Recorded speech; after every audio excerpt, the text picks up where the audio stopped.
हाय guys, मैं हूं Shivangi and welcome back to my channel. And सबसे पहले आप सभी को दशहरा की ढेर सारी शुभकामनाएं। और ये हम देखने गए थे दशहरा मेला ऐशबाग रामलीला ग्राउंड, और देखिए कितना ज़्यादा क्राउड था।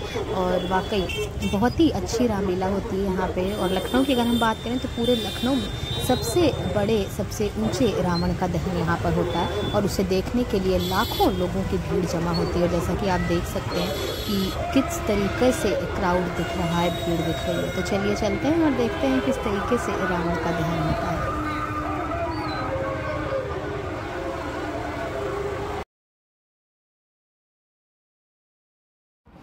और ये अंश पापा की गोदी में आराम से एंजॉय करते हुए जा रहा था, क्योंकि बहुत ज़्यादा क्राउड था। और अगर आप भी जाते हैं रामलीला ग्राउंड तो बिल्कुल अपने बच्चों का ध्यान ज़रूर रखें। बहुत ज़्यादा भीड़, मतलब एक दूसरे का धक्का लग के लिटरली हम लोग अंदर पहुँचे हैं, और बहुत ज़्यादा भीड़ होती है तो बहुत एक दूसरे को पकड़ पकड़ के चलना पड़ता है।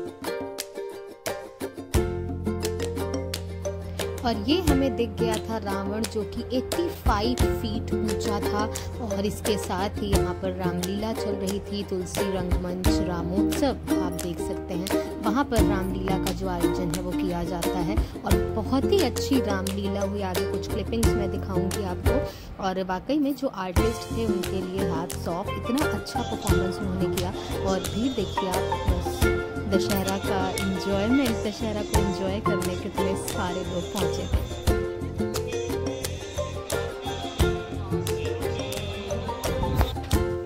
और ये स्टेज पे रामलीला चल रही थी, और इस टाइम पे ये दिखाया जा रहा था कि किस तरीके से मंदोदरी बार बार रावण को समझाती हैं कि सीता को वापस कर दो, क्योंकि उनकी वजह से पहले ही वो अपना बेटा खो चुकी थी, और वो नहीं चाहती थी कि रावण युद्ध के लिए जाए। और मंदोदरी के बार बार समझाने के बाद भी, जैसा कि आप सब जानते हैं, कि रावण नहीं माना था। और ये वही सीन चल रहा था वहाँ पे। और ये जो सारी भीड़ है, इसे देखकर आप बिल्कुल अंदाज़ा लगा सकते हैं कि क्यों ऐशबाग रामलीला मैदान में जो रामलीला होती है, जो रावण दहन होता है, उसको लोग इतना पसंद करते हैं। इतनी खूबसूरत रामलीला, और उसके साथ साथ स्टेज पर ब्रजेश पाठक जी भी मौजूद थे, और वो भी वहाँ पे स्टेज से जो रामलीला है वो देख रहे थे। और ये जो सीन है, इसमें दिखाया जा रहा था कि किस तरीके से भगवान राम और रावण का युद्ध अंतिम चरण में पहुंच जाता है, और रावण खुद आता है भगवान श्री राम से लड़ने। और मंदोदरी से कहता है कि अगर वो भगवान है तो मैं नहीं बचूंगा, और अगर वो भगवान नहीं है तो मैं विजय प्राप्त करके ज़रूर आऊँगा। और एक बात और भी रावण कहता है मंदोदरी से कि अगर मैं मर भी गया लेकिन तो मैं जन्मों जन्मों तक अमर हो जाऊंगा, क्योंकि जो राम को याद करेगा वो रावण को भी याद करेगा। तो ये बहुत ही खूबसूरत सा सीन, और जितने भी आर्टिस्ट हैं उन्होंने बहुत ही अच्छा काम किया। और किस तरीके से रावण को भगवान श्री राम ने मार गिराया, किस तरीके से युद्ध हुआ, बहुत ज़्यादा अच्छे से दर्शाया गया। बिल्कुल भी ऐसा नहीं लग रहा था कि हम कोई स्टेज शो देख रहे हैं। जैसा आपने टीवी सीरियल्स में देखा होगा रामायण में, बिल्कुल वैसा ही लग रहा था। और डायलॉग्स एक से बढ़कर एक डायलॉग थे, लेकिन कॉपीराइट के इशू की वजह से वो डायलॉग्स मैं आपको नहीं सुना पा रही हूँ। इसीलिए कोशिश ये है कि जो मैंने देखा वो अपने वर्ड्स में आप तक पहुंचा पाऊँ, आपको बता पाऊँ। और अब समय आ गया था रावण के अंत का और युद्ध खत्म होने का।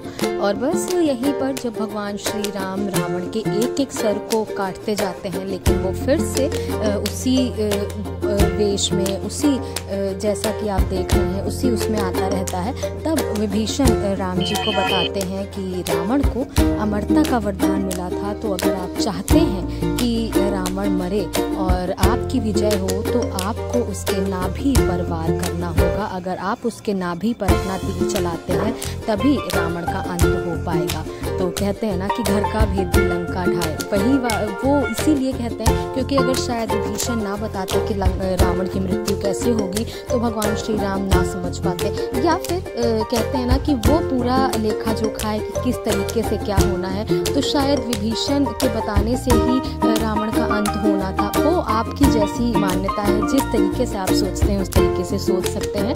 लेकिन बस ये था कि किस तरीके से भगवान श्री राम ने रावण का वध किया। और ये देखिए कि सब वहाँ पे नारे लगा रहे थे कि रावण मारा गया और जय श्री राम, जय श्री राम। और इसी तरीके से हर साल हम बुराई पर अच्छाई की जीत का जश्न मनाते हैं और वहाँ पे ऑडियंस खूब तालियां बजाते हुए, खूब जय श्री राम के नारे लगाते हुए सेलिब्रेट कर रही थी कि किस तरीके से राम की जो सेना है वो विजयी हुई। और उधर रावण मारा और इधर ये रावण का दहन शुरू हुआ। और बहुत ही खूबसूरत आतिशबाजी, लोगों का जो जोश था वो देखते ही बन रहा था। मतलब कि जो माइक पे बोल रहे थे स्टेज से वो बिल्कुल भी सुनाई नहीं दे रहा था, बस लोगों का जय श्री राम सुनाई पड़ रहा था।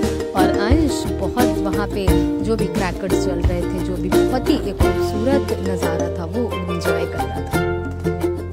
सो गाइज, ये बहुत छोटा सा ब्लॉग आप सबके लिए जिन्होंने दशहरा मेला नहीं देखा, रामलीला एंजॉय नहीं की, उन सब के लिए ये छोटा सा ब्लॉग। आई होप कि आपको पसंद आया होगा। और इसी के साथ आप सभी को दशहरा की ढेर सारी शुभकामनाएं। और रावण का पुतला तो हम हर साल जलाते हैं। बस यही कहना चाहूँगी कि अपने अंदर की बुराइयों को पहचानिए, अपने अंदर के रावण को जला दीजिए और इसी के साथ फेस्टिवल्स का जो सीज़न है इसे एंजॉय करते रहिए।